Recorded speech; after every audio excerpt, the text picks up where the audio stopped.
Welcome to the 204th edition of Make Pro Wrestling Majestic again. I am Tiger Height. Man, people need to stop complaining about shit. I know. So, the big one for drama is obviously WrestleMania in Saudi Arabia. Yep. So, here is where I'm going to go based on this. If you have a problem with it, don't watch. Yep. Skip it. Skip this year. Do something else. You have 2 whole days now. You have a free day. Congratulations. You can be productive. You knew this was coming. Yeah. I saw the Royal Rumble. I'm like, WrestleMania's probably around the corner. Yep. I'm still going to watch it. I don't give a rat's ass. No. Well, it's blood money. Do you watch all the other shows that WWE does? Probably. If you don't, do the same with the WrestleMania. You're just going to skip it. Stop complaining about it. You knew it was coming. Yeah. It's like, well, London deserves it. France deserves it. A city doesn't deserve shit. Yeah. I don't care. No. They pay a lot of money to have these events run in their country. Do you realize how much money the Saudis are giving WWE? This is before ticket sales and everything to host this fucking show. Yeah. It's like $250 million. That is more money than I think like the first 10 WrestleManias, if I'm not mistaken, made combined of everything, and they haven't done anything yet. Right. And you don't think the pop in circumstance with that sort of oil money is not going to be just unnecessarily amazing? Sorry, people. This is reality. Yep. If you don't like it, don't watch it. Right. Nobody's forcing you to watch WrestleMania. Just say, oh, 43, I'll just skip. Ignore it like we did with the pandemic WrestleMania. Yeah. I mean, the whole era feels like a fever dream. So Mark Shapiro, I know I said Mike before, it's Mark, I'm an idiot, don't at me. He clearly has no idea how WWE made their money. He had a couple of really weird quotes. This was one of them. And he also talked about that Vince McMahon would price out his tickets based on families. Mm-hmm.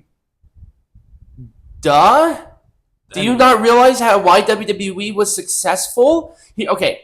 Let me help you out here, Mark, because this might be kind of mind-blowing, right? We're in a different era, so it's whatever, but let me help you. When a kid wants to go to a wrestling show, and they're at a certain age where they want to ask their parents, the parents have to go. Yeah. That's an additional ticket pot. Right there, you've already doubled your money. Congratulations, you made some money. What about merch and food and drinks and transportation and parking? All of that is right there. You've like doubled and tripled your money just because they cater to families. That's just the reality of the situation. WWE is going a different direction now. Clearly something is working. Look at the attendance numbers. Right. Look at the TV ratings. Look at the deals that they're putting in. Clearly something what they're doing in this different direction is working. And once again, I haven't seen any arenas that have been like empty or anything like that. Right. I mean, it's been like maybe 500 tickets that weren't sold. That's peanuts compared to, a 16,000 seat arena. Like it's such a non sequitur at that point. Right. It's ridiculous. I think it was silly.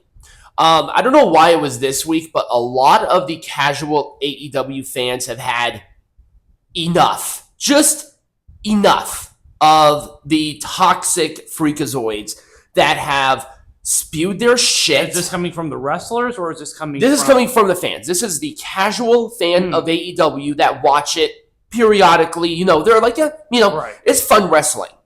They're done. This is it. I don't know what happened this week that made them churn. Maybe it's because they realize how toxic and horrible the diehard AEW fans are. But this is only one example of, I think, at least 6 other posts. And keep in mind, social media is a vocal minority when it comes to AEW. Look at the ratings. It's reflected. Right. It's reflected. Yep. Speaking of ratings. So Dave has pissed me off. And we're not going to go into the political part. If you have been alive this week, you know exactly what has happened this week. It has been a lot. A lot of things have happened this week. It has been a lot. This was a quote from the last newsletter, podcast, whatever, right before AEW's show.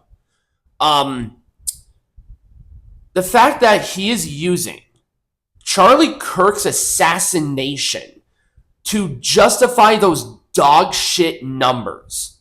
You knew he was going to do it. I thought better. I thought better of this guy. Like, come on. He's just making excuses. This is getting ridiculous. Now you are using somebody's death to justify. Or the news around it to justify AEW's poor ratings. Exactly. Now, if there was like a significant dip and the incident happened later, maybe. But the incident happened at like noon. Your little fan base have already made the videos making fun of him. And you probably did too. You were just smart enough not to post it. And then you do this. Right. This is... If I saw Dave Meltzer, I would punch him in the face. Okay. Hypothetically, I would punch him in the face. Because he deserves it. This is disgusting. And we like to make fun and poke and prod and all of the goodies. But this is beyond out of control. All right. Andrade. He has been moved to the alumni section. He is no longer with WWE. The AEW fans are saying, he learned his lesson. He can come back. Fuck you if you think that's how that's going to happen. Right. This is a reflection of Andrade possibly being the problem. Yep. I'm not going to fault WWE for a lot of things. And they did not book Andrade like super duper well. I'm not defending them. I'm thinking that there might be some issues backstage that have prevented him from achieving his, level of success. Yes. I heard a couple of different things that he would just straight up not pick up WWE's calls. He just stopped. Mm-hmm. I heard that he got into a big thing with Hunter and basically walked out. The original plan for Clash in Paris was Andrade and Rey Fenix versus the Wyatt Six for the tag team champions. Mm-hmm. But Andrade's no longer with the company. Right. I do not think he should go back to AEW. That would be a mistake. Andrade has already had a lot of backstage issues regarding certain wrestlers in AEW. He had that big fight with Sammy Guevara. Mm-hmm. He had that little spat, if I'm not mistaken, with Eddie Kingston. Mm-hmm. It's an Andrade issue. Yep. It's like everything that I hear regarding the release and what happened has strictly been an Andrade issue. Yep. I've also heard that he is going to be taking some time off of wrestling. And if that's the case, I hope he does. Mm-hmm. Clearly something happened. I can't say for sure what, because these are conflicting stories of what's been going on. But Andrade needs to understand that he's the common denominator in the first, second run WWE and AEW. He is the common denominator. Mm-hmm. But why? What happened here? Is he upset with booking? It's a different leader than he was in the original. With AEW, same person. Backstage issues. Those mm-hmm. people are still there. Yep. So if I was a betting man and I was Andrade in this situation, I would obviously get whatever I need to get done. Yep. And then go to Japan.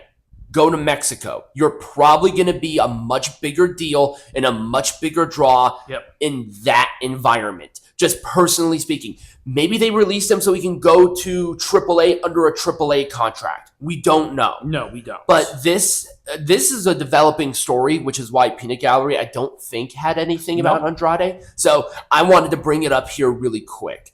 That is it for Drama Peanut Gallery. When we come back, we got some news. Got some things to talk about. Yes.